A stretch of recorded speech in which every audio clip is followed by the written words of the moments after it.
where should I post? Like, now that I know my why, now that I know my who, now that I know my what, like, okay, where do I post? Because there are a lot of places you guys could post.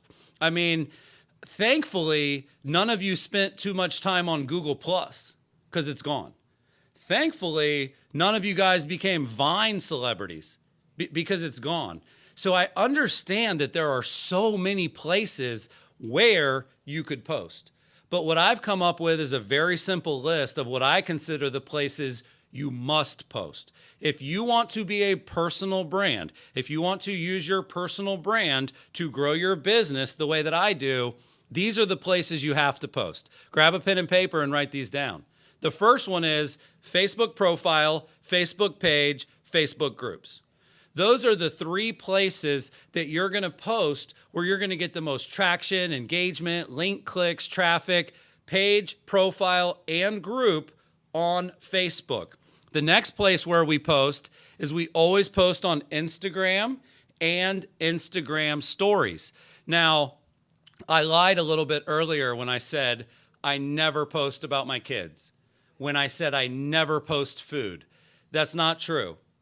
I actually post those things occasionally using stories. And I'll tell you why. Stories, they go away. They're only there for 24 hours. By the way, stories are overtaking the newsfeed for popularity.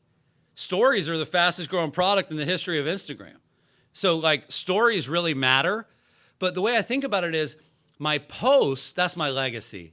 My stories, that's my outlet. So like even last night, I was at my kid's soccer practice. Like I posted a shot of being at the soccer practice, but that's a story that goes away. That's not my tombstone. That's not my legacy. So if you do want to kind of like scratch that itch about sports or scratch that itch in Instagram, you got to be on Twitter. Like if you want to be a popular personal brand, if you want to be a thought leader, I still have never met one that wasn't on Twitter and semi-active.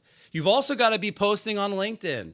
You guys are business people. Like I understand that you don't want to post everywhere, but I think you guys should be posting on LinkedIn 100%.